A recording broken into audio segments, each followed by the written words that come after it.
Hello, everyone. I'm Captain Bob. My TV programs about drawing and animals and the nature world around us have been broadcast for years. And because so many of you like to sketch, I've designed this special Let's Draw series just for you, with plenty of time for the drawing part, too. Like an art course of your very own, for your very own enjoyment, and you'll be able to use and reuse each session and practice as you wish, when you wish. We'll have fun with drawing and sketching and learn how easy it is to achieve fine results, how easy it is to become a really good artist. Many different choices, too. Animals, landscapes, seascapes, still life, and we'll find out about light and shade and perspective and balance and how to use all this for better results. And incidentally, the tools that you can use could be anything. Pencils, crayons, markers, anything you'd have around the house. Nothing special needed. Perhaps the first thing folks say to me about trying to draw is, "Oh, wow, I can't even draw a straight line." Well, believe me, neither can I. You'd need a ruler for that. If you're sketching curving lines, they're best anyway. Look closely at this panda on the drawing board. Look at that large round head. No straight lines there. And the eyes and the mouth and the curves of the body. I've used chalk and black crayon to draw this wonderful animal. You know, the panda comes from China, living in cool, moist highlands. They look as though they were related to bears, don't they? But that's not true, for scientists say they belong to the raccoon family. Once, long ago, pandas were meat eaters, but they've turned into vegetarians, and they dearly love tender bamboo. Strangely, the panda is equipped with what's called elongated wrist bones, so the front paws can bend, unlike other animals. That is handy for holding food. Should you have the chance to visit pandas in a zoo, be careful and stay clear of them. They tend to be gentle animals, but their massive forearms and sharp claws can inflict frightful wounds, even by accident.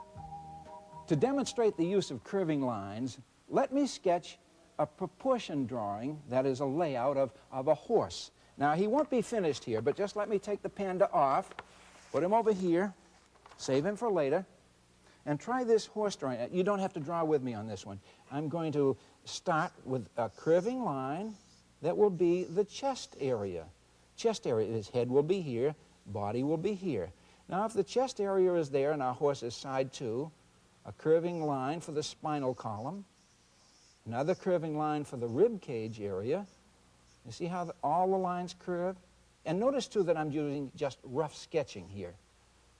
The hind quarter, bring it down here, try to get the proportion correctly. So we have a round circle here, an oval here, and almost a round circle there.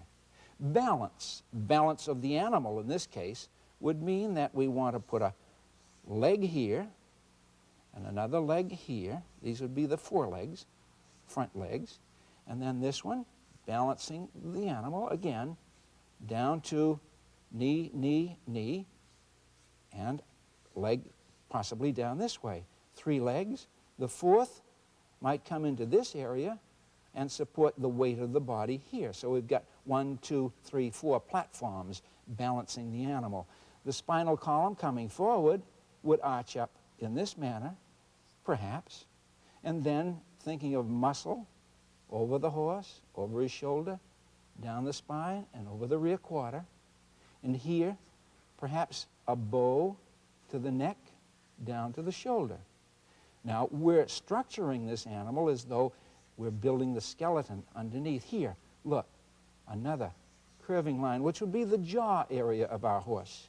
Jaw, jaw.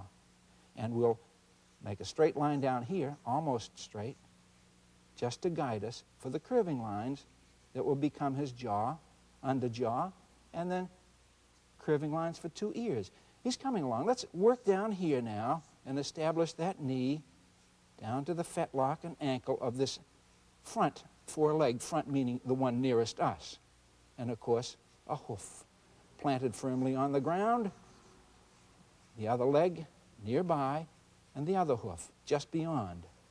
Here, under the stomach, down, delineate or show the leg in the background with a little dark, the leg in the background with a little dark, down here, again, making sure that our lines curve to show the animal's body shape.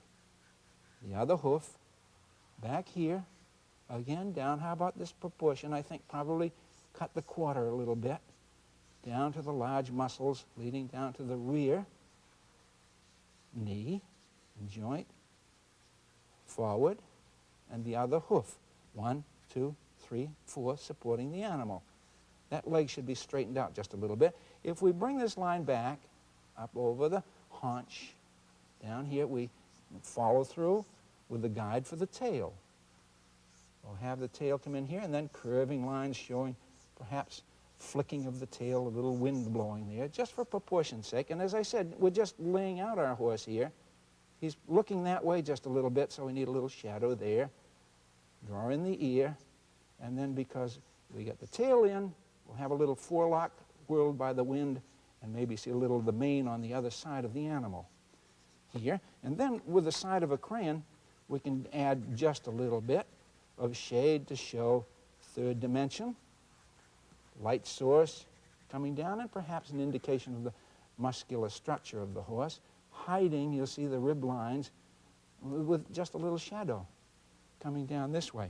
And then to set him off, the darks where we want them here on the face, down here, lines, and then a little bit of shadow. Anyway, I get carried away, but showing you curving lines, the value of curving lines, and our horse.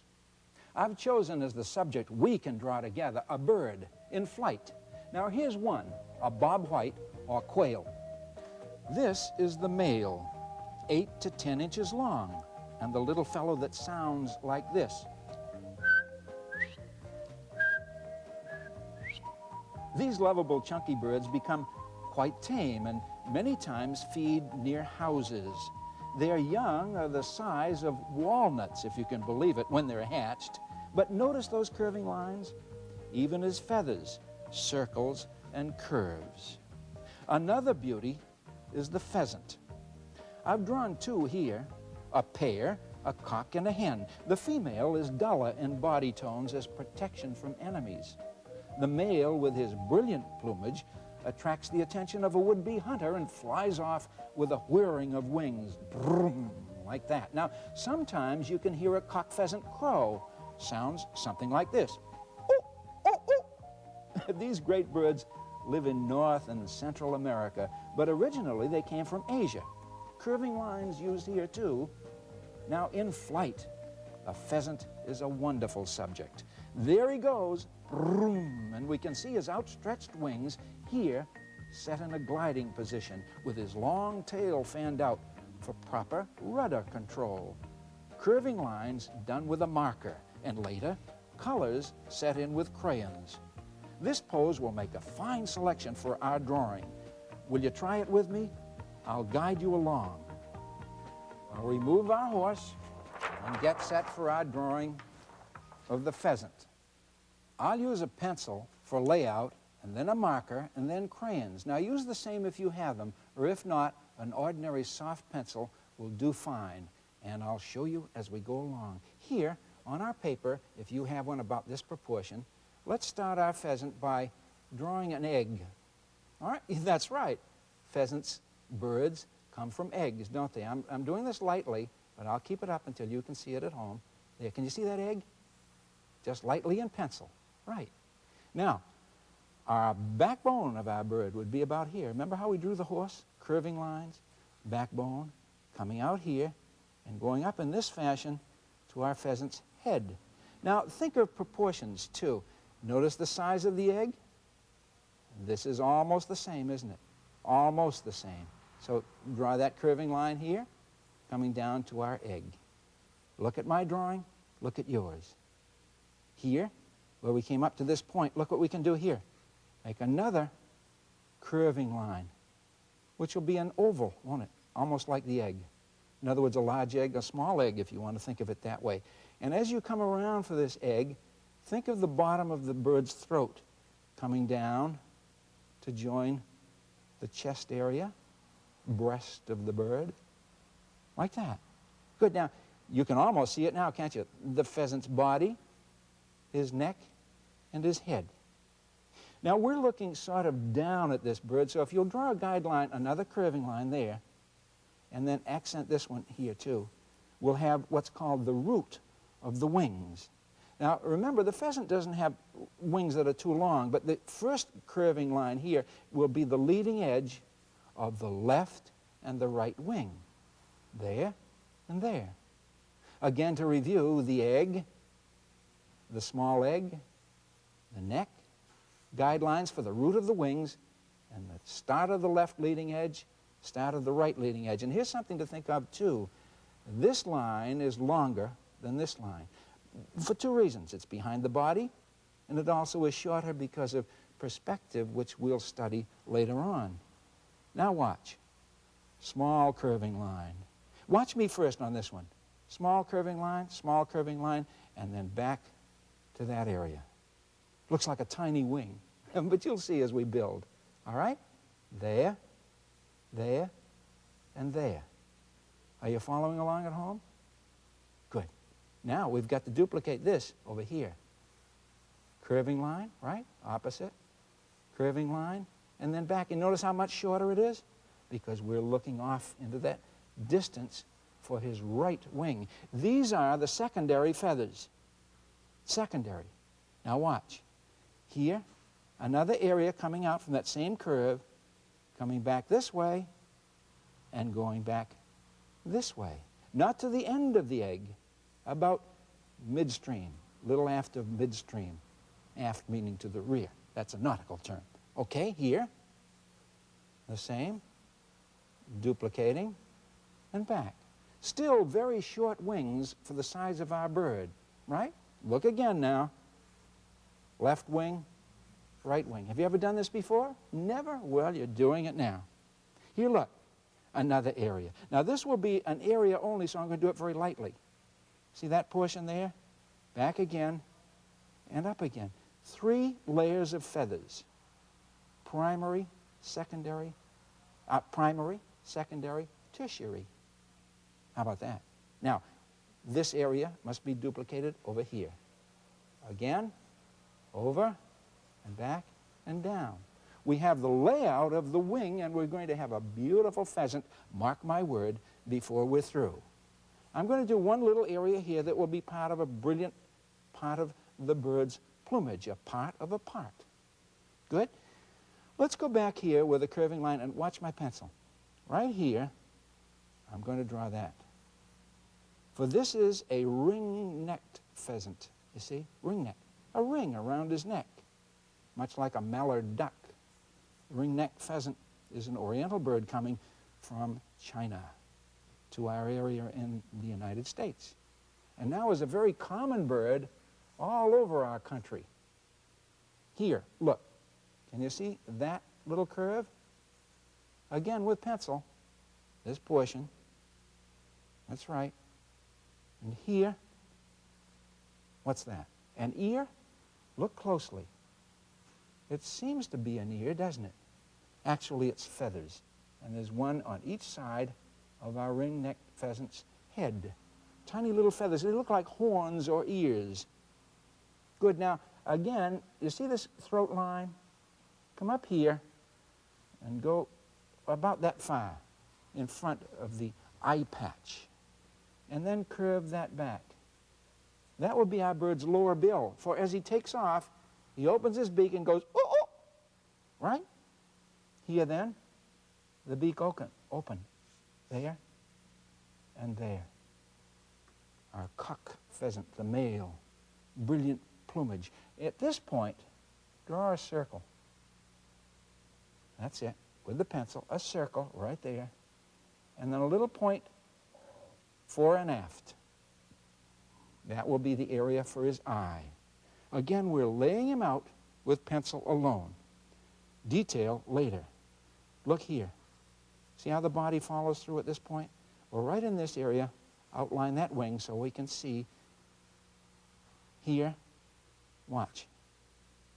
Watch. See those two flowing quick lines? Those are going to be tiny, thin, fanned out feathers. And that is not all of his tail, not by a long shot.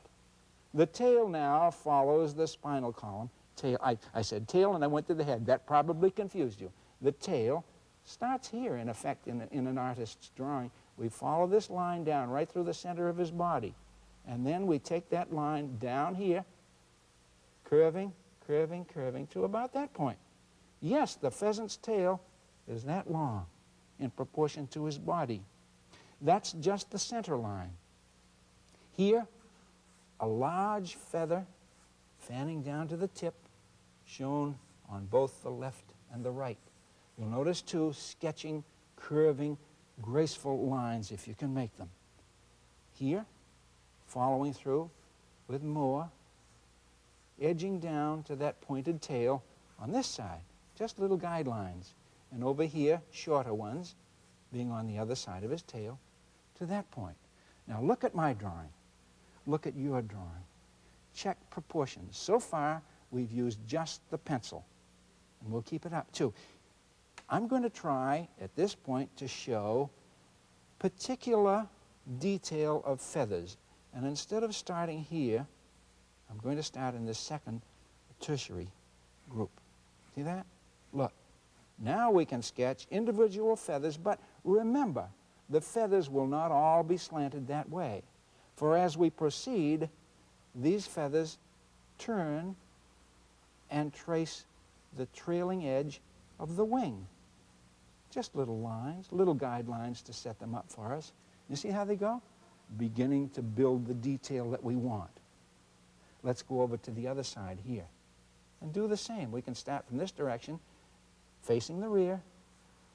Remember, they'll be a little bit smaller because of distance. Larger here, smaller there. Our eye is traveling off into the distance here. And now they start to point toward the tip of the wing. There, building them. It's like shingling a house, isn't it? Almost. Now in this area of the body, watch what we can do here. See those curving guidelines? Naturally, smaller feathers on the body, almost like the scales on a fish, overlapping, coming in down to this area. Watch now, I go all the way down here. I'll wait for you.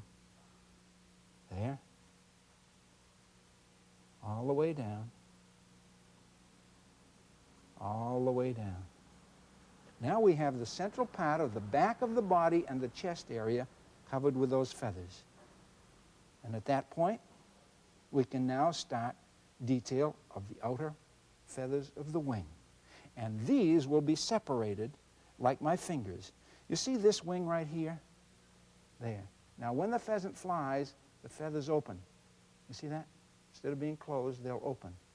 Let's come back here and find out exactly what I mean. This first one will be a short one. See it? There, coming right from this point.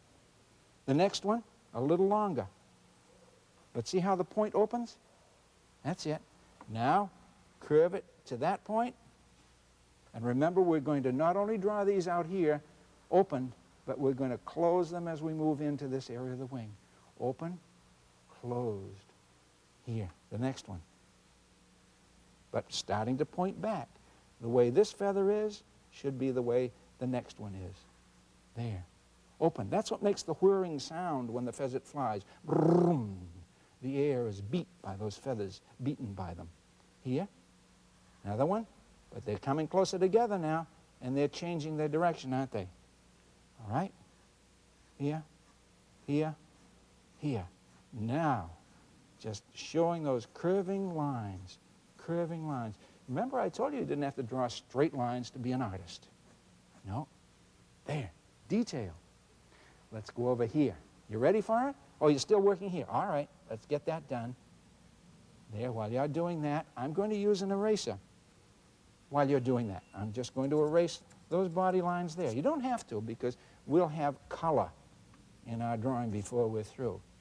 Just that little eraser does it.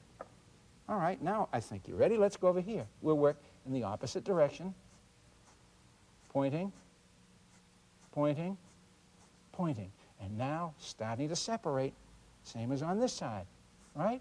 There's one, next one separated. There it is, the automatic opening for it. The whirring of the pheasant's wings. And don't forget that that leading outer feather is shorter, shorter, shorter. Now let's pause for just a moment and refresh your memory on our sketch, the preparation we saw, our pheasant as we're drawing him here with color. There he is, and notice the color of the head and the red around the eye and the greenish head and the white neck, that is the ring, and then the brown feathers all the way through, different grades of brown and yellows, green again, orange near the tail, the yellow tail with the black bars in it, right? Now that's our pheasant flying. I've also done a thumbnail of our bird in corn. These birds dearly love corn. Each springtime, the cock pheasants establish defended territories, and they have several lady friends too. Young chicks grow quickly and can usually fly in 2 or 3 weeks. Pheasants, handsome birds. All right, now on with our drawing. Here we go. We have, as you know, our bird is established right where we want him, and we've got a lot of detail in the wings and the head, and we're coming down now to the aft portion of the tail. Take your pencil and draw this center line quite heavily. If you're using a pencil, crayon, whatever, as we said. Now when you have that line drawn, let's take this outside feather line and increase the detail on that with heavy strokes, right there. The same on this side, remembering that these are the other side of the tail. Now right here, instead of using the pencil, I'm going to use a regular black crayon. And I'm going to start by drawing a little line there. Can you see that? You can see it show up now because we're really using black. One on each side, like a little upside down chevron, a little narrow V. You see that? There's the V, and we're turning it over and putting it there.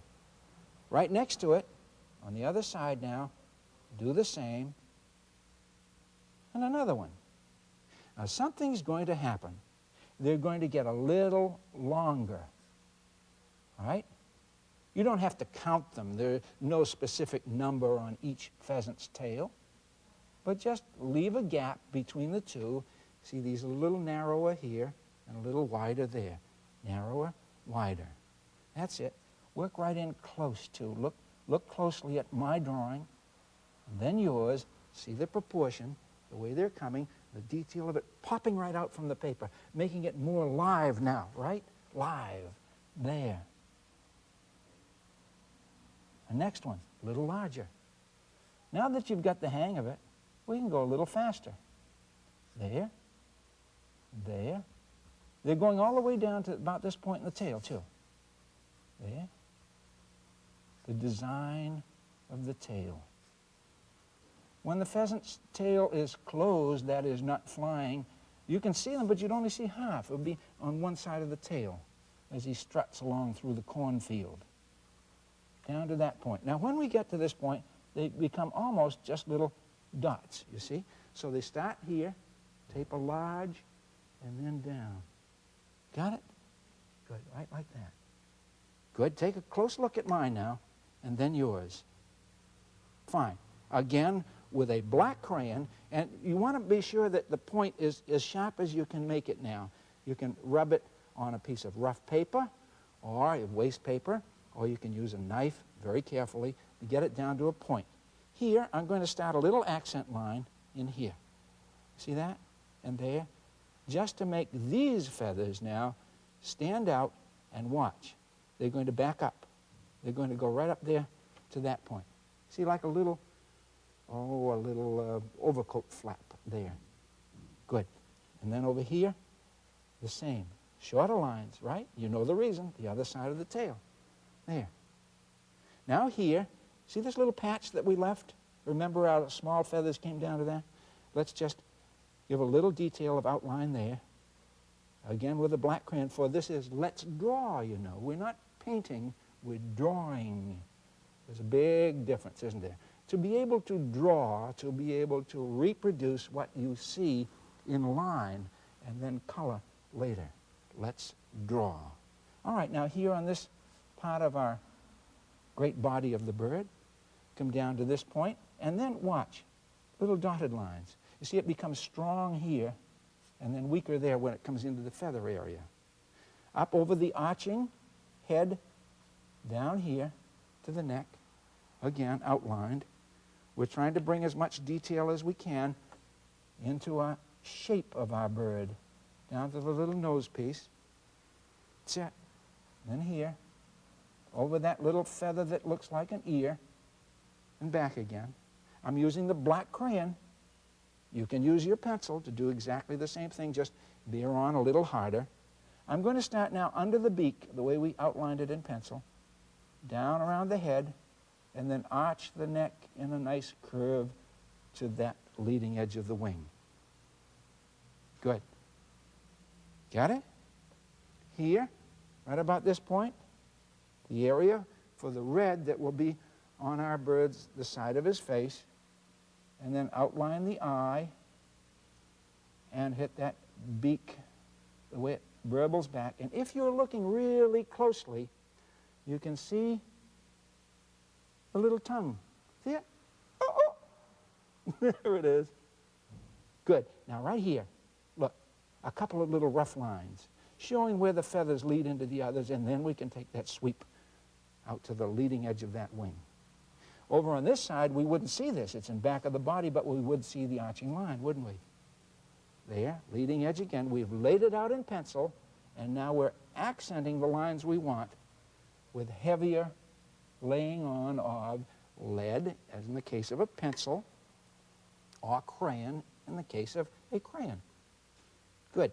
Now here we can be very rough in setting up what will come in as color and line. See those little lines going along there? Just little guidelines. If we drew that very heavily now, we'd have really too heavy a line separating our feathers. So we indicate by drawing just that, the indication of it. Over here the same. Just up and out. You see? That's it. Good. Now, strangely enough, to get really fine points here, I'm going to use the marker.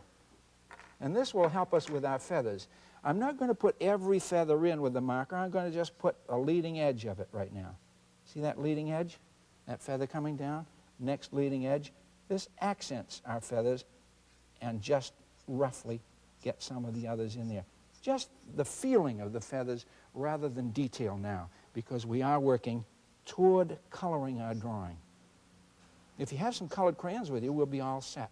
If not, remember, the beauty of our Let's Draw series is you can always stop your tape. Go back, wait, get some crayons if you need them. Come back and start it again. There. And you see what I was doing when I got carried away, didn't I? Telling you about the beauty of our Let's Draw series and how you can work it and rework it. And I drew those feathers in very fast. So I'll go back. You go ahead and get them in. Just accenting with the black now points to get separation of feathers. Think of this. Think of the feather as being ruffled by the wind as the bird flies, some of them lifting, some of them fluttering, and you will have the feeling of it. Right? Good. Now with the black marker, we can actually see the separation of those fine feathers in the tail area, the fine feathers. And also, start there and let it taper down. Start and let it taper down. Good. Over to this wing. Same thing. Remember that short leading feather, leading flying wing feather. The feeling of it now, just think of the bird flying. Think of those feathers rustling. There it is, getting it in just the way we want it. Now our bird is pretty well shaped up as far as outline goes. We can, however, come in here and just give a little outline of that ring neck. But notice that I didn't take it from the top. I took it from the side. I should have told you that. Let's make believe he's flying in direct sunlight. The light will be on the top of the bird. Therefore, shadow will be below the bird. To accent that, if I thicken that line, you'll see what I mean. The body would be round and tapering over, even without going ahead with our color and tone and texture for the time being. Now with this point, I'm going to put in the pupil of the eye, all right? The pupil of the eye. Here. We will look forward, and if you can see it very closely, you'll see I leave a tiny little highlight. You see the pupil is looking forward. The bird is looking forward to where he's going, so you would see the white of the eye and back. There. And while we're here, over the front of the nose is the little nostril area, and we can make fine lines there separating this red area, which will be red soon, from the beak, which will be a yellowish color, of course.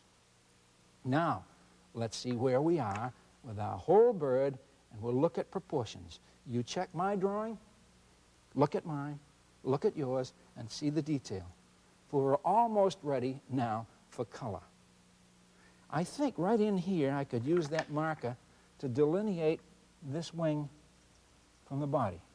Little dotted lines, just floating along like that.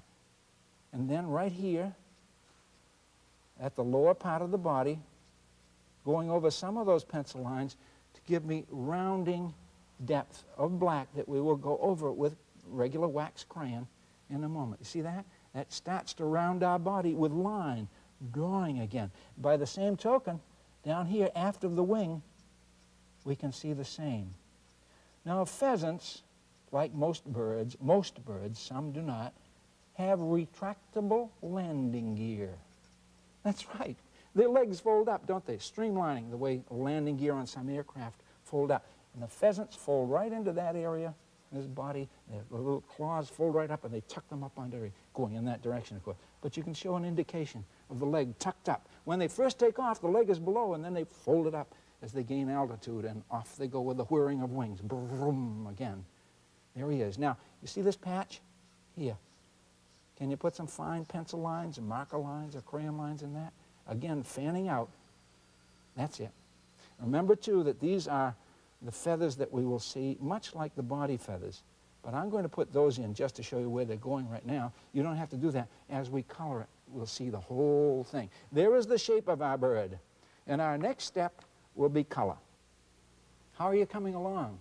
Your pheasant as good as mine? I'll bet better, because it's yours. But remember, you can always rewind and start again. Now, before we finish up our pheasant, look at a few other subjects. Other animal subjects I've already drawn, paying particular attention to those easy-to-use curving lines. Do you know this rascal? This is the mischievous little bandit of the forest, the raccoon. That's right. Black mask and ringed tail quickly identify this little guy. They nest in hollow trees if they're available, and have 3 to 6 young each spring. Those babies stay in the den for 2 months and remain with mom and dad until the next spring. Lucky animals. Raccoons will wash their food if water is handy. Again, see those curved lines? Now, how about these swift creatures? The pointed, streamlined mako or mackerel sharks. Here I've pictured 2 of them hunting. They have wicked, curved teeth and can swim rapidly after fish, which are their favorite food. These sharks live off both coasts of America, down to and including the tropics. They grow to 12 feet long and weigh up to 1,000 pounds. Incidentally, the name shark comes from an old German word, the German language, meaning scoundrel. I think it's pronounced Jark, meaning scoundrel. Now here's another much older animal. This one is, of course, a dinosaur, an ancient lizard, the giant Brachiosaurus, the heaviest of all the discovered dinosaurs. Science says he lived about 200 million years ago and was thought to be a gentle vegetarian. Cats are graceful animals and make great subjects. I've drawn one here using crayons, and she's a beauty. Again, curves. A handsome animal, wouldn't you agree? Look at the curving lines here and the stripes.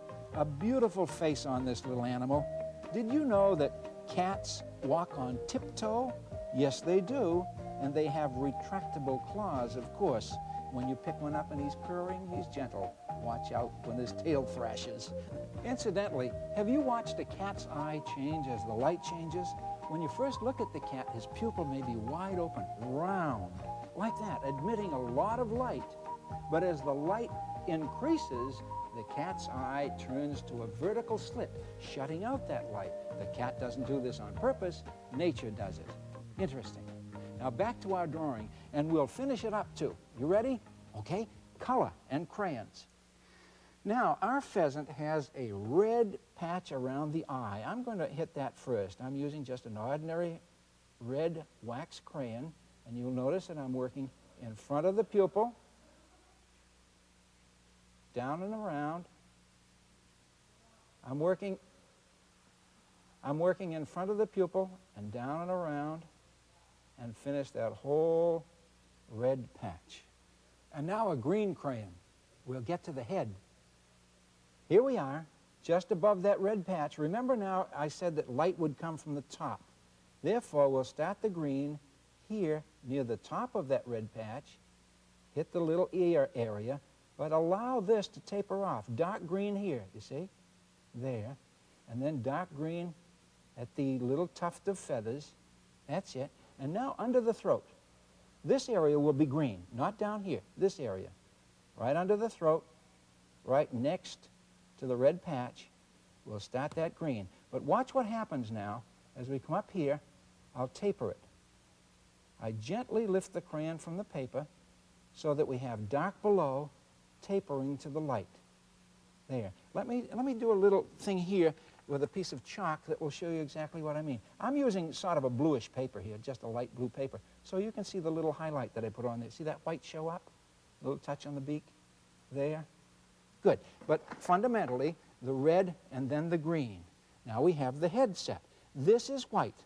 Therefore, I can, if you have white paper, you don't have to do that, do you? I'll put a little white in. There it is for the neck. See here and here? Good. The head and that little white band. Now do you have a tannish crayon? Probably about like that. Tannish. And we'll go to the body. Here, remember where we drew these feathers and I said the color would go over them? All right, dark again because it's light. Light is coming and our bird is beginning, if you look now, beginning to look round, isn't it? Yes, you see, you can take a flat piece of paper and make it have three-dimensional quality by shadow and source of light. Here, next to the wing root, dark, but allowing it to taper up. Off the edge of those feathers, just light there, and then down again to dark and up to light. So it's back and forth with the crayon to lay in the tone and the feeling of light and shade on the bird. Right? Now here, you see the green we used on the head? That's green too. So use the green crayon, and here at the feather area, back and forth, and lay that green in. Sort of an iridescent green, if you think of it.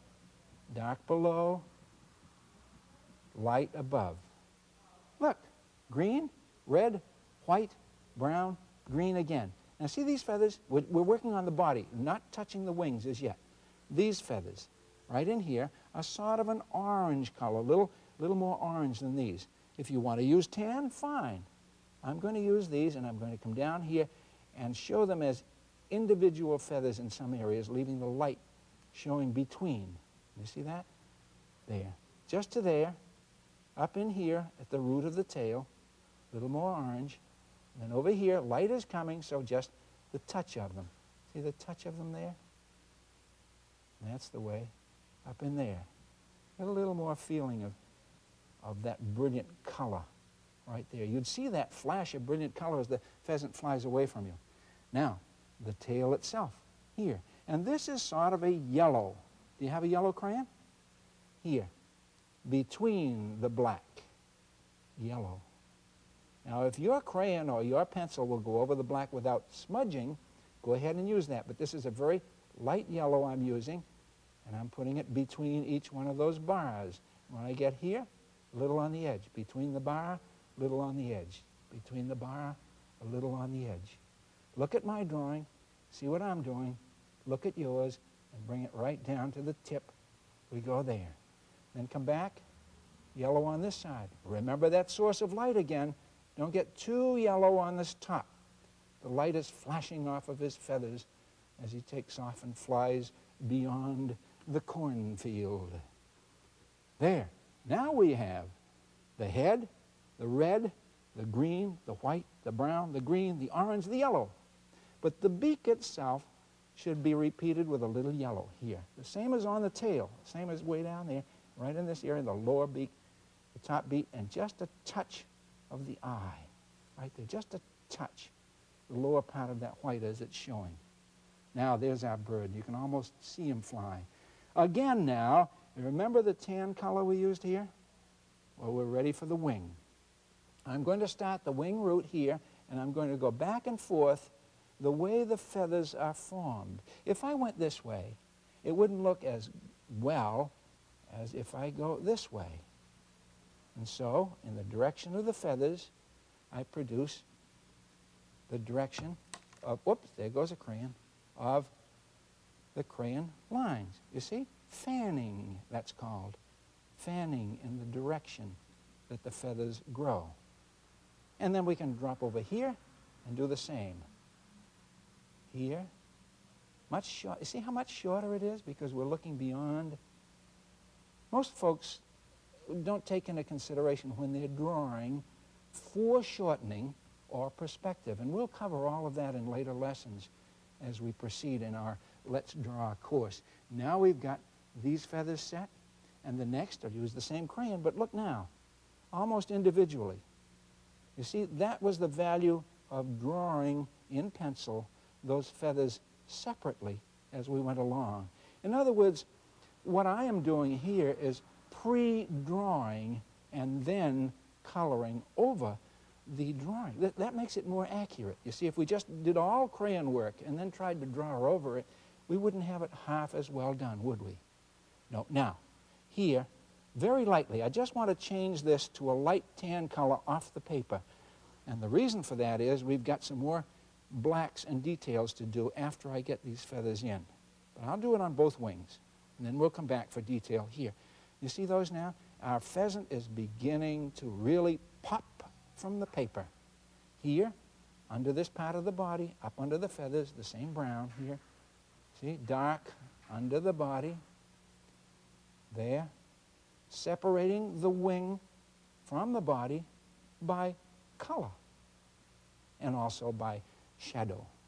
Now our bird is really popping, but we want to go over these wings. This wing, I mean, these feathers. You see these? Up here. Individually again, within the area that we drew. Let's draw. Again, these feathers here.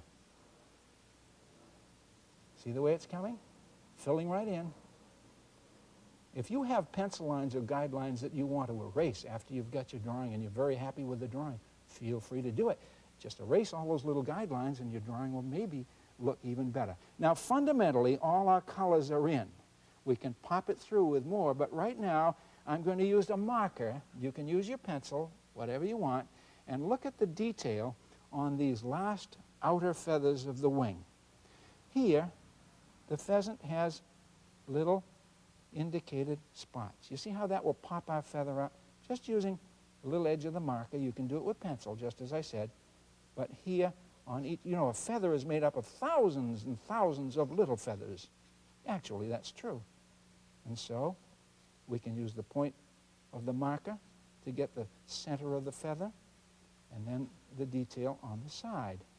Only these outer feathers are spotted that way. It helps in camouflage, you know, nature's way of hiding and protecting its animals. It would look, if the pheasant was hiding in the grass, these would look like little spots of weed. And so he could stay there undiscovered. Over to the other set. Over here. Now these will be much smaller, won't they? Why? Because of depth and perspective and proportion and balance. All of the things that we'll learn. Those little spots. Now, to pop our drawing out, I'm going to use the black to accent. Watch the drawing pop. After we've drawn, if we just accent certain points, not a continual line, certain points, you will see the drawing pop into life. See that? See it pop? The feathers themselves standing out now from the background? just here and there. Skip the feathers, come into the bottom of the body, put some shadow under that tail plumage, right in here, as we were doing. Catch these little feathers, the detail of them. Bring a few down here. Remember, as I said now, the feathers are in orderly fashion, like the scales on a fish. They run in patterns vertically to the body. In other words, this way. So we wouldn't want to just haphazardly put those in if you're trying to get fine detail. Remember, it's like the shingles on a house, or, as I said, the scales on a fish. Here, on the other side, the same. Show a few little feathers in orderly fashion. Here on this other side of the wing. Come over here and do the same. Now, if you start from the rear and head them forward like that, it makes a little more sense to me. You see, in that fashion. Just the idea of them. And a few little dotted lines. Your imagination and your eye and your mind work together to make your drawing, as I say, pop away from the paper. I think we can give a little more detail to this head. I'm going to do it with a marker to show those little feathered horns, and then slightly around the edge of the marking of that red wattle area, and sharpen up the beak. He's coming in fine now. Let's look at the whole bird. I think perhaps a little more snapping up of the tail in that area, and also right here. Look, between those feathers and the rear feathers. Now we look at our bird. Here we need a little more sharpness. Those feathers are a little indistinct for the whole quality of our drawing. So we'll snap those up. I think I'll point these a little more at this end. You see, this is the part of the bird that is closest to us would be the sharpest, and it would be right in this area, that wing heading toward us. The body's farther away, that wing, of course, in the distance. And so the detail on this wing, for the mind's eye, would be very important to make it snap. There. Now, the bird is just about there, but I think I'll use the brown crayon to do this. Remember how I said they were in their fields and corn feathers? Well, as he goes away from the ground, perhaps the grasses would turn with his wing, and we can also think of balancing our picture and have the direction of our eye go in the direction that the bird is flying. If these pieces of grass were all heading in that direction, it wouldn't make such a nice piece of artwork, would it? You can see that. And so you lead it like arrows, pointing to the direction that your eye would travel. Those are browns, and these are a few little yellows in this area to give us the feeling of dried grasses. And as I say, the foreground can be accented too with a few little blacks over the browns and the yellows of the field of weeds. Now, you know what you can do to enhance your drawing? Any drawing that you have, you can put in the background in suggested line. Because we're drawing, what do you suppose that line will be? Well, it's the edge of a field. There's a fence. See it? Very small because we don't want to interfere with our drawing. Off at this edge, watch now. A farmhouse and a gambreled roof barn with a silo there and a cupola just on the side. Then here, continue, and at the other side of the wing, come up with a hill or mountain going down into the background. And here, an area of perhaps large maple trees. With a blue crayon, blue, you can just give the idea of some sky. Perhaps a nice fall day, well, the leaves are still there, so late summer, and just swing the sky in with long sweeping blues, of course, in back of the bird. There, just the idea of it. And way off here, some crows lifting up from behind the woods. There is our pheasant, and there is our foreground, and there is our drawing, and we have it, our own ring-necked pheasant. I hope yours came out just fine, and you realize how easy it is, really, to draw. You know, the next time you have an opportunity, look at some famous paintings, books, reproductions of paintings by famous artists, and you will see the value of what we've done here, curved lines. And remember, you can try this session over and over again, Anytime you want to practice, it's good to practice. Anytime you want, anytime it's convenient.